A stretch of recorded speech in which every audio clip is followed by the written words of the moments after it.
after World War II, and they helped us develop our current intelligence programs and, a lot of our high-tech programs, certainly starting with NASA and continuing, with aerospace and stuff. Well, and I think it also really affects our entire culture because we have such a huge military presence, and so much of our economy is military that it affects our culture and how we treat each other and how we are as people. Absolutely. It's really incredible, being, as I say, a dual citizen, leaving here and going to Brazil and seeing how much kinder and gentler and just not martial, because people really are polite to each other. Everyone's like, hi, everyone's really nice to each other here in America. But it's kind of like the psyche, when you watch our films, it's really pretty brutal. It's really very warlike and crazy. The stuff that we project and is kind of in our imagination as a culture is very militaristic. And there's no way there's no way it wouldn't be when such a huge part of our everything is that. Correct. Yeah, absolutely. So what? So you go to a place like Brazil that has this rap for being, it's violent and whatever. And it's like, Brazil has, it has a higher gun crime rate than here, but sort of like what like Chicago, for example, has the highest gun crime rate of the United States.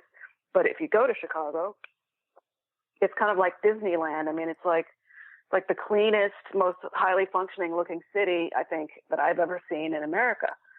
But, the gun crime is happening sort of in a 10 square block area. It's in a separate area. It's not all over Chicago. Otherwise, the whole city would collapse. Right. Yeah. I actually grew up there as a kid for 8 years when I was little. And, back before it became this sort of emerald city that it's become, it was a tough place. And I literally had to beat people up just to get to piano class every week, It was a really tough place. I lived in the city. I've never lived in the suburbs. It's a very well-planned city. I feel that Minneapolis, Twin Cities feels more like Chicago. That's where I'm at. Yeah. And it has that same feel. That's why I have a hard time going to other cities that are just kind of built up willy-nilly, because it's just, I don't know if I like this. I don't like the trash being out. LA is a complete, it's a disaster. It was never thought out. It's crazy. So now you got this mess. Not only that, they don't even have a water table. How are you going to have like the biggest city in North America not have a water table? Like their own source of water. It all has to come from the Colorado River. It's absolutely insane.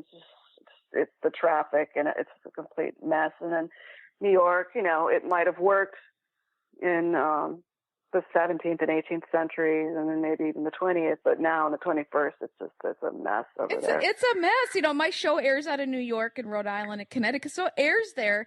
But, I got to tell you, my sister-in-law lives in Manhattan, and I love the diversity and the culture there, but I hate the fact that the trash is put out there on the sidewalks, and so at night you have to sit and walk amongst the trash. I don't like that. There has to be another plan. Well, that's because that's a scarcity issue in Manhattan. I most of my adult life I lived in Manhattan, but having spent many years of my childhood in Chicago, where the trash isn't behind, it's in the alley, and the garbage trucks go in the alley, and you never see the trash. Yeah, it's out of sight, out of mind. You don't smell the trash. But man, one of the reasons why I couldn't live in the city anymore was like I had to choose. And it was basically this stench of garbage in the summer. I was like, I can't take it. I'm not going to live like this anymore.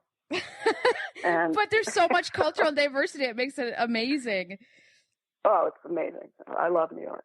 Don't get me wrong. It's this energy like nowhere else in the world, with the possible exception of Beijing. Beijing's a pretty exciting place.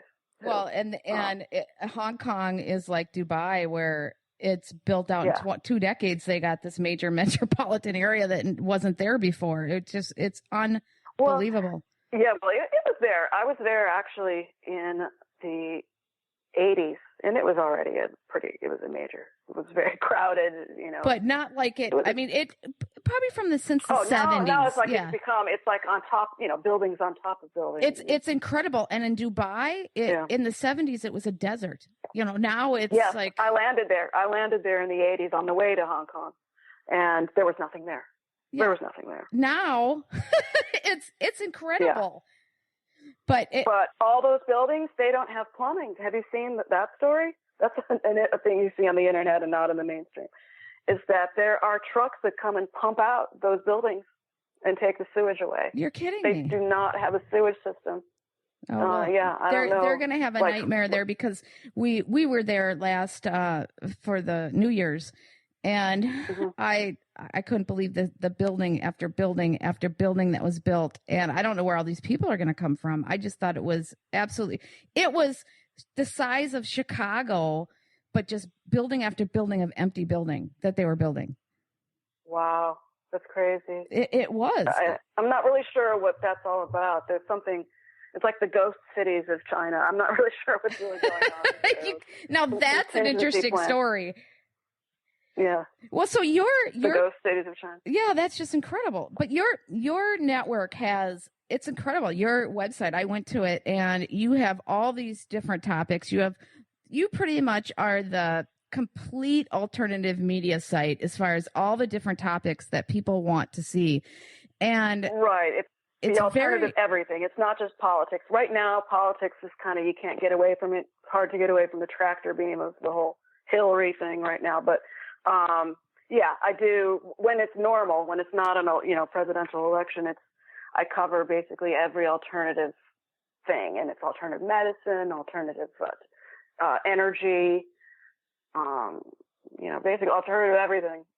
Yeah, it's incredible. And I don't even know if I like the term alternative. I think some of your stuff really is, is alternative, but a lot of it is what would be mainstream if people just wake up. I mean, it's, some of this stuff when it comes to angels and some of that stuff, that will always be kind of alternative, because it's not, people have different beliefs and different things and whatever. Who cares? But when it comes to like, we call it alternative energy, it's like, well, why is this even called alternative energy? It's just another energy source. And what do we? Well, because of the protection racket, because of the cartels, and I know. Well, Western civilization, our whole industrial everything would collapse if we just instantly switched to something else. Well, exactly. We have to transition, slowly. Our entire infrastructure is based on a very outdated technology that's been outdated for a century.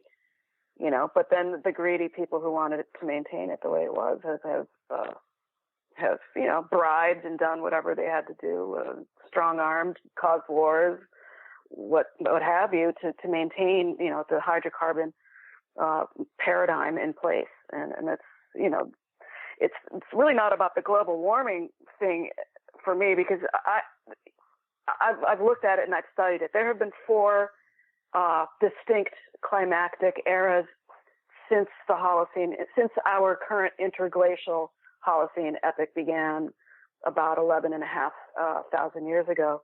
There was like the mini ice age, and there's been some warmer ages, like when they colonized Greenland. They made churches, they were growing crops. It lasted for a few hundred years, enough for many immigrants from Scandinavia to move to Greenland, and then it got cold again. So there have been 4 such distinct eras in the past 11,500 years.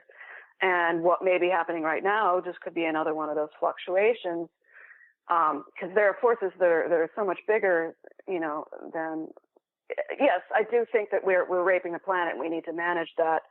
But I think that a lot of this talk about global warming is really about trying to impose carbon taxes and to create carbon trading derivatives and things, and people who want to, again, make a stupid financial scam out of.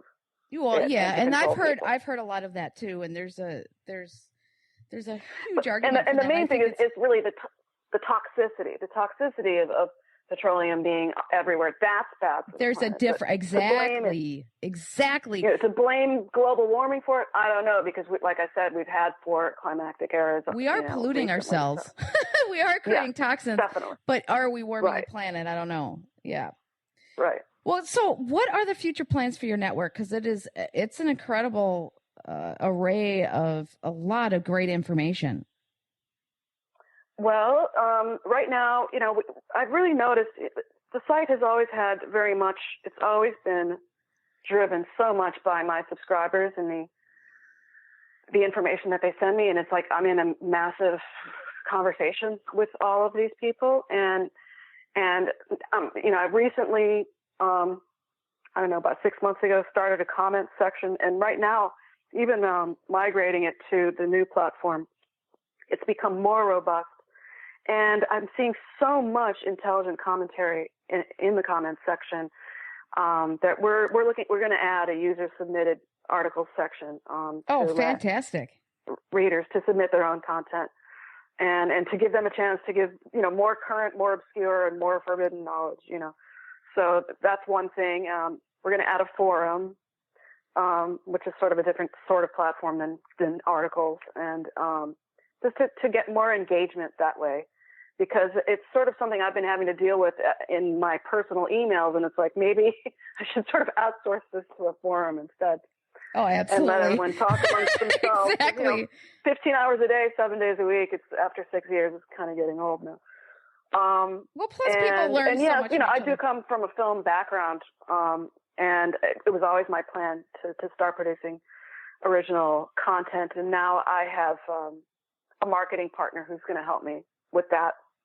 And so, documentaries, not only my own, but to acquire the right to sell the VODs of documentaries, interviews, produced by myself and others.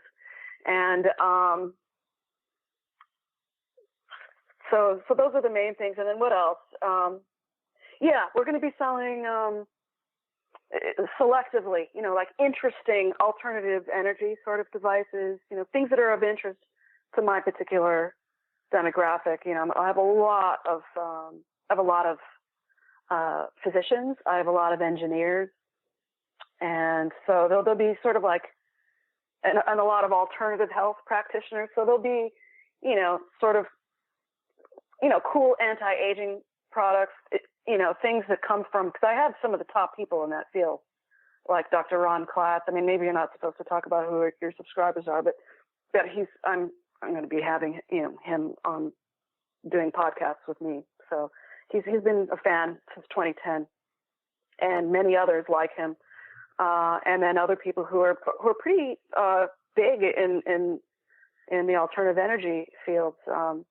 And to have them on and to sell, things that you can add to your car to use less gas. I mean, if nothing else, less emissions. I mean, gas is really cheap right now. I mean, I look at the prices and it's like, what decade am I in? I mean, exactly. How cheap gas is. It's incredible.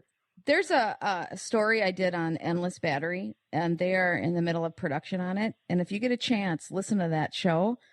That is absolutely incredible. They're using the 0 point energy field, and they have huge investors now it's all private, and I'm very excited about that technology. Wow. What tell me? What's the it was developed at the University of Colorado, and they have the patents on it, and now they're in a private lab developing it. It's on my website. It's called Endless Battery show that I did last October, I believe.